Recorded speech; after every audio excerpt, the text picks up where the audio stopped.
All right, Flo. It's gonna be expensive to go to these games, man. This NFC Championship game, hottest ticket in town.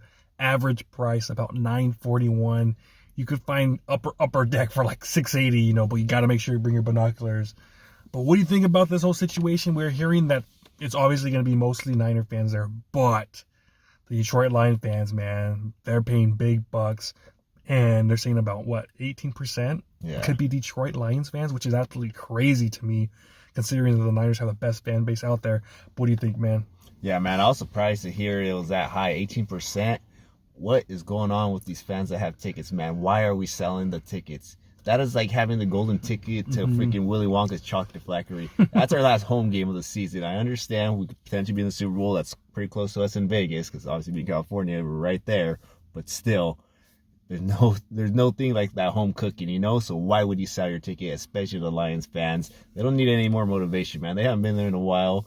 We don't need their fans there, man. We don't need them getting any little support. You want to cut that off, But I'm surprised. It would be awesome to go to this game, but man, I don't know if I could drop $1,000. Maybe I should have won last week in the rainstorm, but actually I was working, so I couldn't even get it. But man, what was your thoughts on this? You know what? I'm not surprised that it's like that, just for the simple fact last week in the divisional round, we were hearing that the Niner tickets weren't actually the most expensive. Usually it's the Niners, but number one last week was that Lions Bucks game.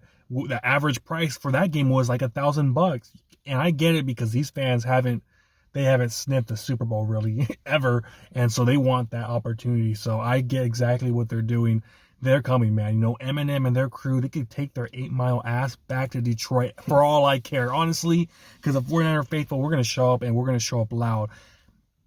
If we take these fools out early, take that, because, they could get a little loud if our guys don't step it up. It kind of got quiet, especially in that fourth quarter in Levi Stadium, when Green Bay Packers had us kind of on the ropes. It was quiet. We were watching the game, and it was like, oh my gosh, is this really happening? So we got to come out hot. I know there's going to be those Detroit fans there trying to get loud. We just got to shut them up. We got to shut them up, have something to root for, because it's going to be a battle. I think it will be a battle.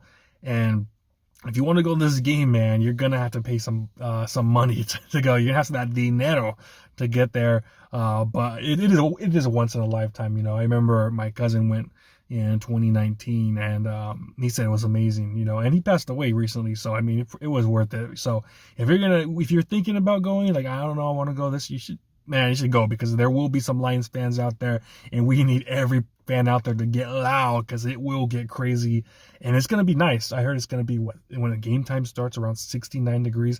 That's just what the doctor ordered, because what happened last week, it was a shit show in that rain, and for some reason, we just can't play good in the rain. It seems like every time, from when we played in Washington, remember when Carson Wentz came here when he was with, I think, Indianapolis, in that shit show, and that was absolutely pathetic. Obviously, when we went to Chicago was horrible, and then earlier this year against Cleveland. So and I think Washington another time too. No, that's what I said. Washington, in 2019. So it was absolutely horrible. So it's gonna be nice. It's gonna be nice out there. You're gonna pay top dollar, but I think it's going to be worth it, because especially if we win that game, that celebration, that confetti, it really is that once in a lifetime opportunity. And if we could get it, man, oh man, like the great Joe Starkey said, the 49ers announcer, oh, what a bonanza it really will be, man, because we want it, man. George Kittle, I think that's the thing I remember. George Kittle said when we lost that Super Bowl in 2019, I will be back. And I will be back with what?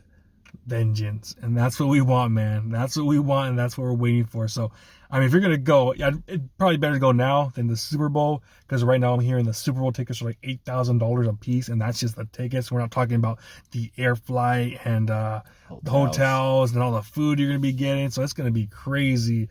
And then you're probably going to be out there trying to buy that Usher gear for halftime too. So I recommend do it now if you're going to go. But if you're going to get them, you better get them now, because I know they might go up in price, because those tickets, If it's a nice weather, they pretty much stay the same, maybe go up. But when it was raining, they actually dropped, I believe. Yeah, let's say that's why last week it was pretty cheap. Last week during that day they started going down like crazy because no one really wants to be in there in their little ponchos or whatever they have that they're wearing. But it is what it is, man. What do you think? Yeah, man. Last week I knew it was gonna be kind of like that because of rain. Unless you're on the little what's that called, the overhang. Yeah, it's kind of a rough seating. And yeah, every time we have those rain games, like you said, it's usually a bad thing. But yeah, if you have the ticket this time, don't sell your ticket, man. I understand a lot of the people who have season tickets are kind of from Silicon Valley, and sometimes they don't really give a shit, Yeah. But still, don't sell off your ticket, man. We don't need any more Lions fans there. 18% is already way too much in my book, especially for 12%. Well, that was 18%. I think so. Okay, yeah, it's 18% right. Lions fans. That's already too much in my book. So don't let that number go any higher because, like you said, we can't give them any motivation. We got to cut them off early. I don't even want to hear a Lions fan get up off their seats. We got to be rocking. That house better be rocking this Sunday because it's now or never. We got to get there. We got to get to that Super Bowl. So the fans got to give them a little bit extra this weekend. And we're hearing a lot about, I don't know if you guys seen that on the online about how the NFL scripted and it has the Ravens and the Niners because of the whole logo thingy. Yeah, that has the color. I mean, to me, honestly, it would seem like the NFL would probably want it to be Chiefs versus the Lions just because, let's be real, man, they're in love with Taylor Swift and all her Swifties out there. Like, that's a big group. And then you see Eminem going to the games and all that. So it'll be like a Taylor Swift versus Eminem kind of battle. But what I gotta say is fuck that shit, man. We don't want that crap. Hell no, man. It should be that Niners, either Ravens or Chiefs, but we got to get there, man. I know all of America pretty much right now, they're doing polls, and everywhere all over America, they want the Lions to beat us. And it is what it is. I get it. They haven't been in the Super Bowl. But nah, man, if it is us against the world, who cares, man? As long as we got us, Hawaii, and Mexico, it doesn't matter, man, because we have been waiting for this opportunity for too darn long. And honestly, we just can't let these cowardly Lions take over in our stadium and then think that they're going to be celebrating on our field. It just can't happen. We've been waiting for so long for this to happen. Lions are a young team. I got to give them credit. They're a young team. I think they're going to get better through the years. But right now, our dudes, pretty much most of our dudes are in their prime. Like George Kittle, 29 in his prime. Fred Warner in his prime. Deebo Samuel, Brandon Ayuk. These guys are in there. They're right there. I know there's a lot of these dudes from the Lions are rookies, 2-year guys. Let them get better. But right now, it's time to hit these dudes in the mouth. And by the way, there's that safety, Joseph? I believe that's his name, is safety from the Lions, who is a dirty-ass player. I'll be real. We have to deal with Gardner Johnson, who just talks a lot. But that Joseph guy, he's a dirty player. Go after his ass. Because I know this guy from West Virginia, and this mother sucks. Like, all he does is do dirty ass plays and go for the kneecaps and try to end your career. But this dude was garbage truck juice with the Raiders. Absolutely trash. You can't cover nobody. He can't stop a nosebleed. So instead, I know going up the middle, yeah, we gotta do that, but take a shot on this guy deep.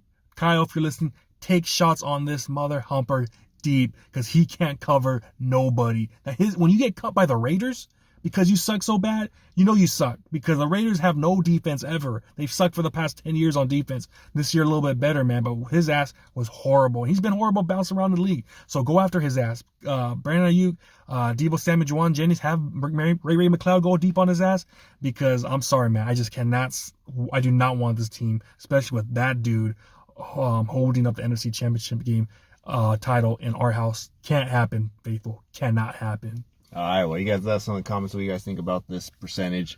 Like, comment, subscribe, hit that notification bell. See y'all next time. Peace.